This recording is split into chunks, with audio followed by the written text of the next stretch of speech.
Let me give you another example to compare and show the difference between goal setting. I would like to give an example of the man, of the person who had very small means but reached the heights in his field. The man, the person who changed my life and converted me from a doctor of a body to a doctor of soul. And I'm sure you know the name of that man. He's none other than Shaikh Ahmed Deedat. Let us compare his goal setting. Shaikh Ahmed Deedat. And if you know the life history of Shaikh Ahmed Deedat, he acquired education only till standard 6th. Because both his ends could not meet, he was forced to leave his education. After passing standard 6, he was forced to leave his education. A man with small means. He was forced to leave the country India where he was born. Then he goes to South Africa. He does a job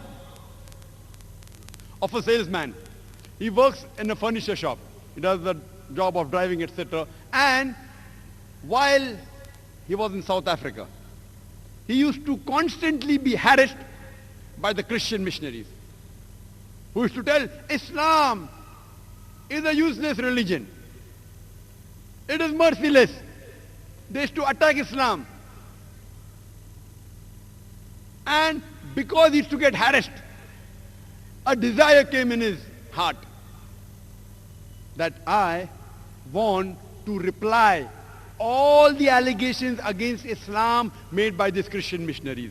I want to give a fitting reply to these Christian missionaries. Imagine a man only studied to standard 6th. But naturally he had faith in Allah. He strived. He stumbled across a book. You know, the books which were lying in a room which had dust on it. He stumbles across a book by the name of Izar al-Haq, the truth revealed by Maulana Karanvi, Rahmatullah Karanvi. And he gets the direction for his goal. That's how he started. And he strived for 40 years, till the time he challenged the stalwarts of Christianity.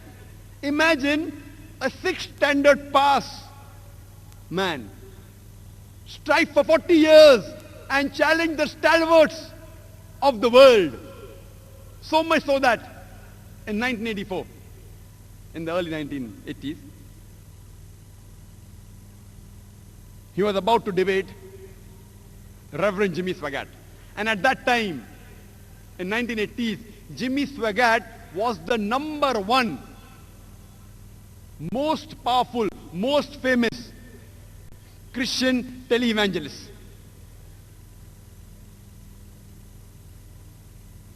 Just a few weeks before his debate, one of the fans of Shaikh Deedat told him that, Shaikh Ahmed Deedat, I'm your fan, but I want to give you an advice.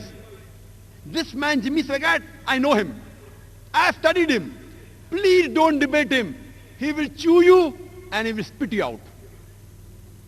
Imagine a fan of Deedat giving advice to Deedat. You don't debate this Jimmy Swaggart. You don't know him, I know him. He will chew you and he will spit you out. The person who was the most famous televangelist, who owns television channels, whose budget was more than $1 million a day to keep his head above water. Our Shaikh Ahmed Deedat, mashallah. With Allah on his side, he goes to USA. In the hometown of that Christian missionary. In the country where he's famous. He goes and he has a debate. And alhamdulillah, summa alhamdulillah, with Allah's help, he turns the tables over. Imagine a man of small means, not even past school, leave aside being a graduate, challenges the stalwarts of Christianity, so much so that he became the biggest stumbling block for the Christianity of the world, for the Christian missionary. One man alone, Shaikh Ahmed Deedat, with the help of Allah subhanahu wa ta'ala, he challenged the whole of Christianity.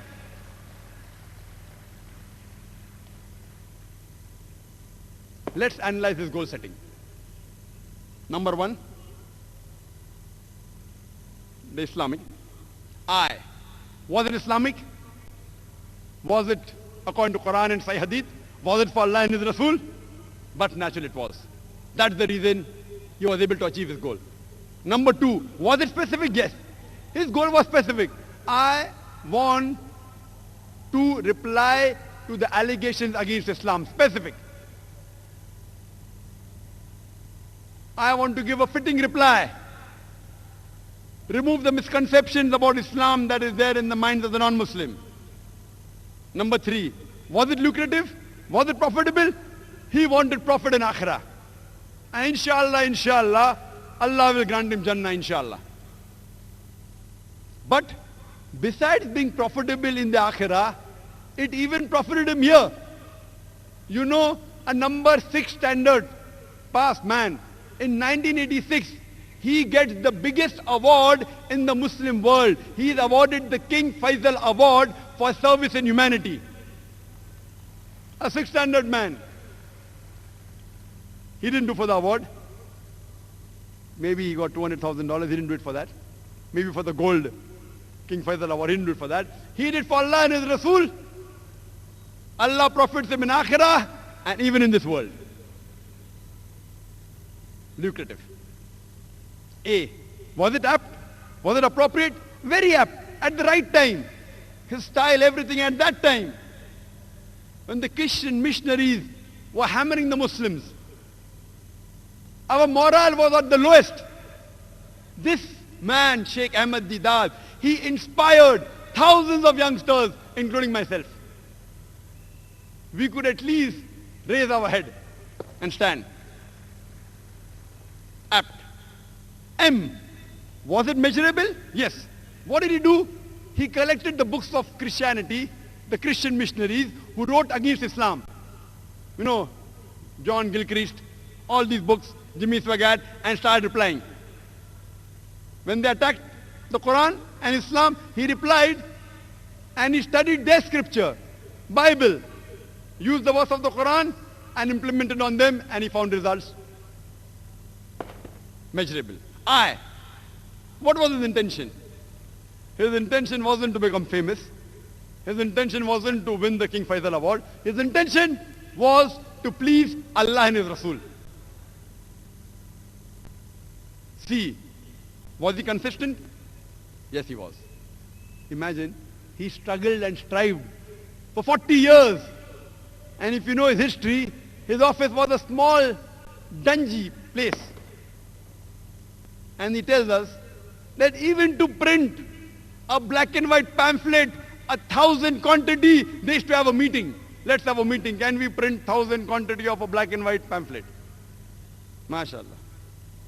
Consistent, kept on striving, till he reached his goal.